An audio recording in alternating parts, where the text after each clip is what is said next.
गांव में अर्जुन और राहुल, दो भाई, अपने प्यार और भाईचारे के लिए मशहूर थे। बचपन से ही दोनों ने हर खुशी और मुश्किल को मिलकर झेला था। उनके पास ज्यादा संपत्ति नहीं थी, लेकिन जो भी था, उसे वे खुशी-खुशी बांट लेते। उनके माता-पिता ने उन्हें यही सिखाया था कि भाईचारा सबसे बड़ा धन है। बेटा अर्जुन, मैं पिछले 3 दिनों से देख रहा हूँ खेतों में सिर्फ तुम ही काम कर रहे हो। तुम्हारा भाई कहाँ है? अरे काका, मेरे भाई के पैर में मोच आई है, इसीलिए वह खेतों में मेरा हाथ नहीं बटा सकता। कहीं ऐसा तो नहीं कि वह काम चोरी कर रहा हो ताकि उसे काम ना करना पड़े? मेरा भाई ऐसा कभी नहीं कर सकता काका। अगर उसके पैर में मोच ना आई होती तो वह अभी मेरे साथ यहीं पर खड़ा होकर काम कर रहा होता। बेटा, आज के जमाने में कोई भी किसी का सगा नहीं होता, इसीलिए जरा ध्यान रखा करो। मैं आपको आखिरी बार कह रहा हूँ, मेरे भाई पर कोई भी आप मत लगाओ, वरना अच्छा नहीं होगा। आपकी बीवी बच्चे आपसे झगड़ते हैं, इसका मतलब ये नहीं कि आप हर किसी के घर में आग लगाते रहो। अरे गुस्सा क्यों होते हो बेटा? मेरा काम समझाने का था, बाकी जैसी तुम्हारी मर्जी। धनीराम थोड़ा आगे बढ़ा तो उसे सोहन लाल मिल गया। क्यों भाई धनीराम, करवा ली ना अपनी बेइज्जती? अरे भाई, भलाई का तो जमाना ही नहीं रहा। 3 दिन से बेचारा अर्जुन अकेला पूरे खेत में लगा हुआ है और उसका भाई घर पर आराम कर रहा है। अर्जुन और राहुल के बीच कभी कोई मनमुटाव नहीं आ सकता धनीराम। वह लोग एक दूसरे का बहुत अच्छी तरह जानते हैं। तुम फिजूल में ही अपनी किरकिरी करा बैठे। समय बड़ा बलवान होता है सोहनलाल। आज जो एक दूसरे पर जान छिड़क रहे हैं, कल एक दूसरे की जान के दुश्मन भी बन सकते हैं।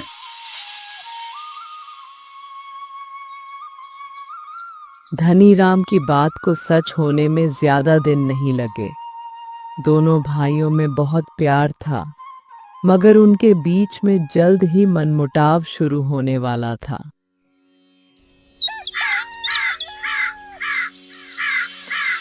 एक दिन गांव में साक्षी नाम की लड़की आई। वह अपने चाचा के घर रहने आई थी।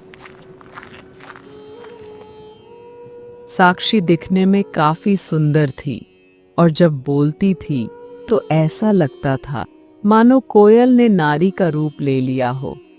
उसका स्वभाव भी बहुत अच्छा था। हर किसी से हंसकर बात करती थी। राहुल का पैर ठीक हो गया था और वह अब अपने भाई को आराम देना चाहता था। भैया, अब आप कुछ दिन आराम करें। खेतों का काम मैं संभालता हूँ। अरे नहीं भाई, मैं आराम नहीं कर सकता क्योंकि मैं बिल्कुल ठीक हूँ। तुम्हारे पैर में मोच है, इसलिए तुम आराम करो। भैया, मेरी मोच बिल्कुल ठीक हो चुकी है और आप बिना रुके लगातार 4 दिन काम करते रहे हैं।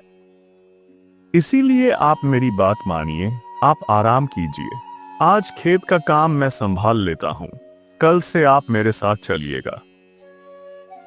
अर्जुन ने राहुल की बात मान ली और वह घर पर ही रुक गया। राहुल खेतों में काम करने के लिए चला गया। वहां पर काम करते हुए उसने पहली बार साक्षी को देखा, जो पास वाले खेत में लगे आम के पेड़ से आम लेने आई थी। राहुल साक्षी के पास गया और उससे पूछा, तुम कौन हो लड़की? मैंने पहले तो तुम्हें कभी नहीं देखा। मेरा नाम साक्षी है और मैं इस गांव में अपने ननिहाल में आई हूँ 15 साल बाद। मेरे पिताजी और मेरे मामा की आपस में लड़ाई थी, इसीलिए मैं नाना नानी को देखने नहीं आ पाई। लेकिन इतने सालों के बाद उन दोनों का रिश्ता अच्छा हो गया। मैंने आज तक तुमसे सुंदर लड़की नहीं देखी। राहुल की बात सुनकर साक्षी हंसने लगी। पता नहीं तुम गांव वालों को क्या हो गया है। कई लोग मुझे यह बात कह चुके हैं। इतना कहकर साक्षी हंसते हुए वहां से चली गई। मगर राहुल जब घर आया तो उसे रात को नींद नहीं आई। उसे सपने में भी वही लड़की दिखाई दे रही थी। सुबह जब अर्जुन खेत में जाने को तैयार हुआ तब राहुल की आंखें काली पड़ गई थीं। अरे क्या हुआ मेरे भाई, कल रात नींद नहीं आई क्या? अरे भैया, सुबह हो गई क्या? मैं कब से सोच रहा था कि कब सुबह होगी और मैं खेत में काम करने जा सकूंगा। अरे खेतों की चिंता करते करते तुम क्या रात भर नहीं सोए? तुम्हारी शक्ल देखकर ऐसा लग रहा है। तुम्हें कम करो, थोड़ी देर अच्छे से सो लो, उसके बाद खेतों में आना। नहीं भैया, मैं आपके साथ ही खेतों में चलूंगा। राहुल खेतों में जाना चाहता था मगर अर्जुन ने उसे सोने की सलाह दी और अकेला ही खेतों में चला गया। खेतों में काम करते हुए अर्जुन ने साक्षी को देखा। उसकी सुंदरता देखकर अर्जुन भागता हुआ उसके पास आया। आप कौन हैं? मैंने पहले तो आपको कभी इस गांव में नहीं देखा। मैं प्रताप सिंह की नातिन हूँ। 15 साल बाद अपने नाना नानी से मिलने आई हूँ, इसलिए आपने मुझे नहीं देखा होगा। मैंने आज तक आपसे सुंदर लड़की नहीं देखी। साक्षी मुस्कुराते हुए बोली। इस गांव के लोग सचमुच अजीब हैं। कल भी एक लड़का आया था और यही बात कर रहा था। मुझे कई गांव के लोग यह बोल चुके हैं। साक्षी अर्जुन की बातों को सुनकर हंसने लगी और वहां से चली गई।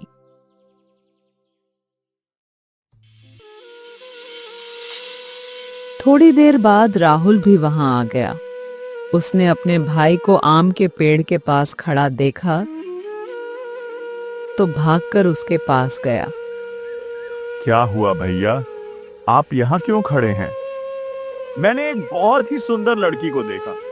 हाँ, उसका नाम साक्षी है। मैं भी उसे देखा था कल। मैं सोच रहा हूँ कि उससे शादी कर लूं। शादी की बात सुनकर अर्जुन तिलमला उठा। उसने राहुल को कुछ नहीं कहा, लेकिन अब वह राहुल को भाई की तरह नहीं बल्कि दुश्मन की तरह देखने लगा। राहुल को भी लगा जैसे उसका भाई उसके साथ अलग व्यवहार कर रहा था।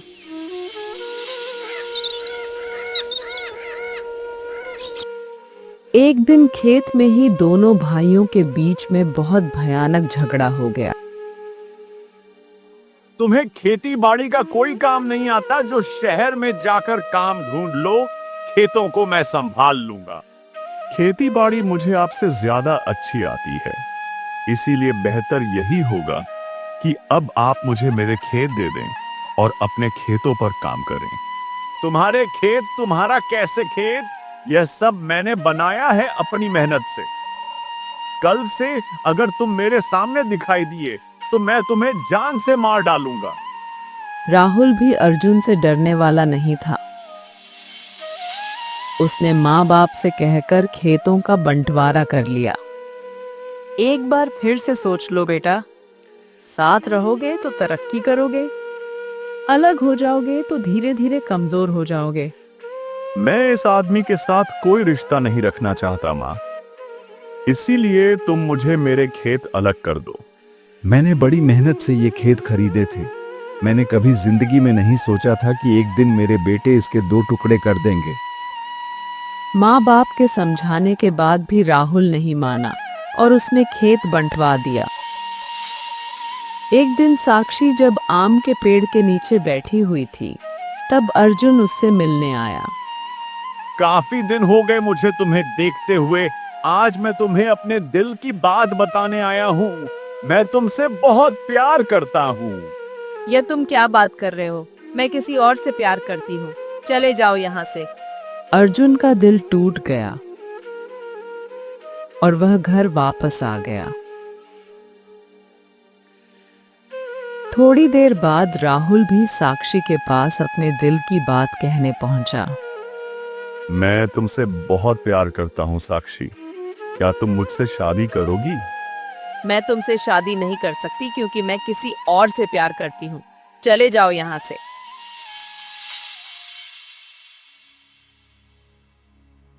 साक्षी ने अब आम के पेड़ के पास आना बंद कर दिया था।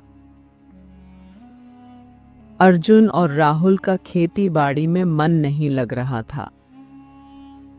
तभी अर्जुन को लगा जैसे साक्षी राहुल की वजह से उससे शादी नहीं करना चाहती, और राहुल को भी यही गलत फहमी हो गई। उसने सोच लिया कि अब वह अपने भाई को जान से मार डालेगा।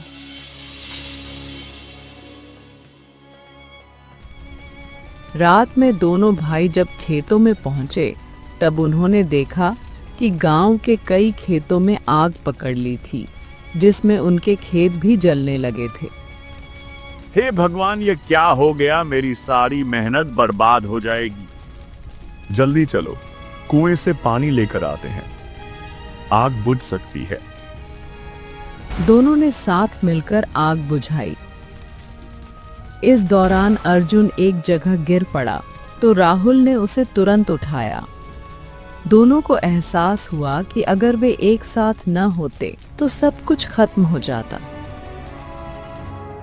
मेरी जान बचाने के लिए बहुत बहुत धन्यवाद मेरे भाई। अगर आज तुम ना होते तो मैं अपनी खेती खो देता और साथ में जान खो देता। मुझे भी माफ कर दो मेरे भाई। मैं तुम्हें यहां मारने के लिए आया था, लेकिन जब मैंने अपने खेत जलते हुए देखे तब मुझे एहसास हुआ कि हम कितनी बड़ी गलती कर रहे थे। तभी वहां बाकी गांव वाले भी आ गए। उनमें साक्षी भी थी।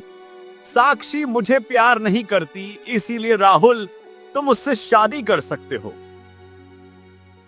नहीं भैया, साक्षी मुझसे प्यार नहीं करती। उसने मुझे बताया था कि वह किसी और से प्यार करती है। मुझे लगा वह आप हो।